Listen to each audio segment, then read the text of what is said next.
Hello everyone. आज का question है स्पेन अमेरिका युद्ध के कारणों का विवेचना करें। अमेरिकी साम्राज्यवाद का एक ज्वलंत उदाहरण स्पेन और अमेरिका के बीच का युद्ध था। अमेरिका 19वीं शताब्दी से ही क्यूबा में रुचि ले रहा था। वह अपने बेरोजगार निग्रो लोगों को बचाने के लिए इस पर आधिपत्य स्थापित करना चाहता था। इस युद्ध के प्रारंभ होने के विषय में प्रो कुलुम का कहना है कि यह युद्ध क्यूबा की उन दयनीय परिस्थितियों के कारण हुआ जो अमेरिका के प्रथम जनभावों को असह्य था। स्पेन अमेरिका युद्ध के लिए भी कुछ उत्तरदायी कारण थे जो निम्न थे। पहला, स्पेनी अत्याचारी तंत्र।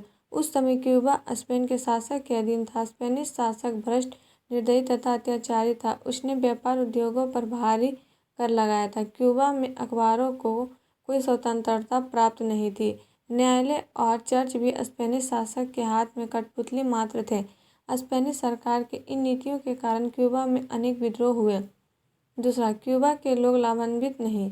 उस वर्षीय युद्ध में जो 1868 से 1878 तक चला, क्यूबा के लोग को अधिक लाभ नहीं हो पाया। उन्हें केवल अमेरिकी नागरिकों को सहानुभूति मिली। तीसरा, दमन चक्र। 1895 में क्यूबा में पहले से अधिक भयंकर युद्ध हुआ। क्यूबा के निवासियों ने सुनियोजित दंगे से चीनी के कारखानों, गन्ने की खेती और इन संपत्तियों को नष्ट करना शुरू कर दिया। स्पेनिश शासकों ने उसको कुचलने के लिए निर्दयता की नीति अपनाई। उन्होंने क्यूबा की बड़ी जनसंख्या को शहरों और कस्बों से उन क्षेत्रों में भगा दिया जिनके चारों ओर कांटेदार तार लगे हुए थे और सरासर सैनिकों का पहरा था। कांटे के तारों के बाड़ों में खाने की कमी और सफाई की अव्यवस्था के कारण बहुत से लोगों की मृत्यु हो गई। इन विद्रोहियों के कष्टों से अमेरिका वासियों को उनके प्रति बड़ी सहानुभूति हो गई। उनकी यह धारणा बन गई कि क्यूबा के लोगों का यह संघर्ष अन्यायपूर्ण साम्राज्यवादी शासन से स्वतंत्र होने का संघर्ष है। चौथा, अमेरिकी जनमत। स्पेन अपने अत्याचारों को कम करने के लिए बिल्कुल तैयार न था।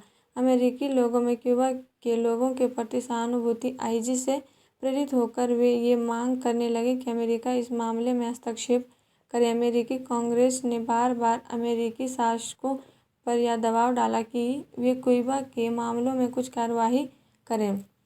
पाँचवां, दो घटनाएं। अग्रलिखित दो घटनाओं के कारण स्पेन के विरुद्ध युद्ध शुरू करने की मांग तेज हो गई। पहला, निजी पत्र। 1898 मौसिक टन में स्पेन के राजदूत सिनाद डिलॉय का एक निजी पत्र खुल गया। इसमें मैकिनले को एक कायर राजनीतिक गया था।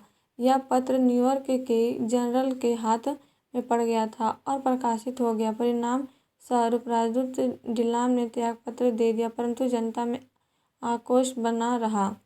दूसरा, पोत पर आक्रमण। जोश अभी ठंडा नहीं हुआ था कि 15 फरवरी 1898 को हवाना बंदरगाह में मैन नामक युद्धपोत को बारूद से नष्ट कर दिया गया, जिससे भारी जनहानि हुई। इस घटना को लेकर अमेरिका में स्पेन के विरुद्ध युद्ध करने की मांग तेज हो गई। नौसेना न्यायालय की जांच से यह पता लगा कि युद्धपोत में विस्फोट अंदर से नहीं बाहर से हुआ था। परिणामतः युद्ध की मांग अधिक तेज हो गई। छठा, राष्ट्रपति की सिफारिशों।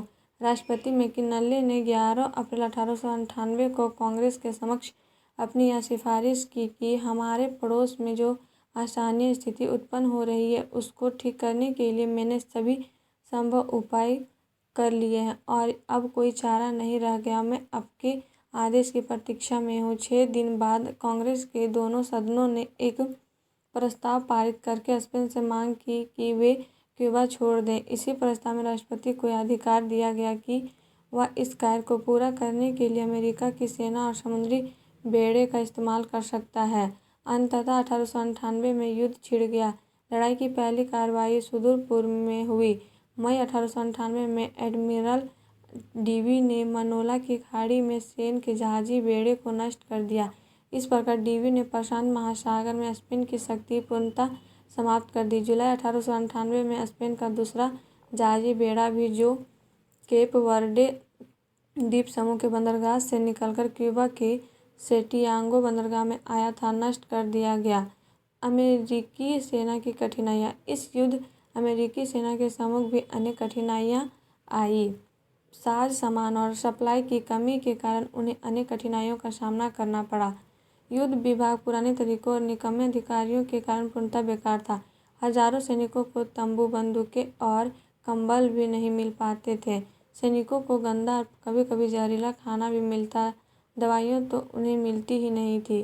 पेचिश और प्लेग की बीमारियों के कारण उनकी कठिनाइयाँ और बढ़ गई। इतनी कठिनाइयों के बावजूद भी अमेरिकी सेना ने स्पेन को पराजित कर दिया, क्योंकि स्पेनिश शासक अपनी सेना को अच्छी तरह प्रयुक्त करने में असफल रहे और रियागो पर अमेरिकी आधिपत्य स्थापित होते ही क्यूबा में स्पेनिश शासन का अंत हो गया। शांति संधि। अंततोगत्वा 1898 ईस्वी के दिसंबर महीने में पेरिस में एक संधि हुई जो निम्नलिखित है। स्पेन पश्चिमी गोलार्ध से पूरी तरह हट जाने और क्यूबा पर अपना आधिपत्य छोड़ने के लिए सहमत हो गया। स्पेन पोर्टोरिको और गुलाम द्वीप को अमेरिका के हवाले करने को भी सहमत हो गया। फिलीपींस के संबंध में ठोस कदम उठाने के प्रयास किए गए। यह निर्णय लिया गया कि इस संधि के स्वीकार हो जाने के 3 महीने के अंदर अमेरिका स्पेन को $20 मिलियन देगा। क्यूबा को अमेरिका की सेना के अधीन रखा गया। इस द्वीप के ऋण को अदा करने का उत्तरदायित्व स्पेन ने लिया। स्पेन अमेरिका युद्ध काफ़ी महत्वपूर्ण था। अमेरिका की इच्छा युद्ध की घोषणा किए जाने के 10 सप्ताह के भीतर ही पूरी हो गई। अमेरिका के बहुत से सैनिक इस युद्ध में नहीं मारे गए, सिर्फ केवल 298 सैनिक ही हताहत हुए। बहुत कम दिनों तक चलने के कारण जॉन हे ने इस युद्ध को शानदार छोटा सा युद्ध कहा है। प्रो मैरिसन का कहना है कि यह युद्ध जितना भावुकतापूर्ण और कम खर्चीला था, उतना भावुकतापूर्ण और कम खर्चीला युद्ध कभी नहीं हुआ। उन्होंने यह कहा कि यह युद्ध अमेरिकी लोगों के लिए दोनों विश्व युद्धों की तुलना में अधिक निकट से लड़ा गया और यह अधिक व्यक्तिगत युद्ध था। यह पुरानी दुनिया के अत्याचारपूर्ण, कपटपूर्ण और विषपूर्ण बातों के विरुद्ध स्वतंत्रता और लोकतंत्र की रक्षा के लिए लड़ा गया एक छोटा सा युद्ध था। स्पेनिश अमेरिका युद्ध साम्राज्यवाद का प्रारंभ था। अमेरिका ने इस युद्ध में यूरोप के एक देश को पराजित किया और दूर के अनेक क्षेत्रों को अपने अधीन किया था। संधि की स्वीकृति। संधि के संबंध में अमेरिका के सामने प्रथम समस्या उसे स्वीकार कराने की थी। इसे अमेरिका की पुरानी नीति से हटकर की गई संधि कहा गया। सीनेट ने अनेक रिपब्लिकन डेमोक्रेटिक सदस्यों ने इसकी शर्तों का विरोध किया। स्पीकर रॉड ने तो इस संधि के संबंध में अपनी पार्टी का समर्थन करने की बजाय अपने पद से त्यागपत्र देना और राजनीति से पृथक बना अधिक पसंद किया। विलियम जेनिंग्स बयान, जो एक कट्टर साम्राज्यवाद विरोधी था, लोगों को इस संधि के विरुद्ध उकसाया। तथापि अंत में इस डेमोक्रेटों और पॉपुलिस्टों तथा उल्ट्रालिबरलों ने इसके पक्ष में वोट डाले। इस प्रकार संधि की स्वीकृति के तिहाई बहुमत मिल गया। इसके लिए आवश्यक दो।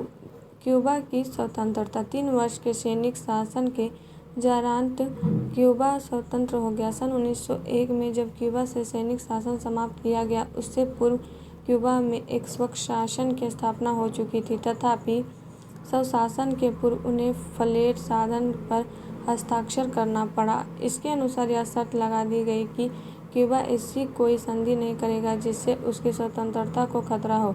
अमेरिका को यह भी अधिकार मिला कि वह में शांति बनाए रखने के लिए सैनिक हस्तक्षेप कर सकता है। इस शर्तों के अधीन अमेरिका ने क्यूबा को स्वतंत्रता प्रदान की। फिलीपींस की समस्या। जब फिलीपींस को अमेरिका के हाथ सौंपा गया था, इस समय फिलीपींस के लोगों का यह विचार था कि क्यूबा की भांति अमेरिका उन्हें भी स्वतंत्र कर देगा। लेकिन उन्हें जब यह ज्ञात हुआ कि अमेरिका का विचार उन्हें स्वतंत्रता देना नहीं है, तो फिलीपींस के लोगों ने विरोध करना शुरू कर दिया। लेकिन अमेरिका उनके विरोधों को दबाने में सफल रहा। इसके पश्चात अमेरिका एक बड़ी शक्ति बन गया और एशिया की राजनीति में हस्तक्षेप करने लगा। चीन में बॉक्सर रिवॉल्ट के बाद पेकिंग स्थित वाणिज्य दूतावासों की सुरक्षा के लिए भेजे गए दल ने अपनी नीति स्पष्ट करते हुए कहा कि अमेरिका की नीति चीन की प्रादेशिक अखंडता को बनाए रखना है। उसने सभी देशों से अपील की वे मुक्त की नीति का पालन करें। इस प्रकार इस युद्ध के पश्चात अमेरिका विश्व के नक्शे पर तेजी से उभरा। अब वह विश्व की महाशक्ति कहलाने लगा। और आप लोग को वीडियो अच्छी लगी तो please like and subscribe my YouTube channel and share ज़रूर करें।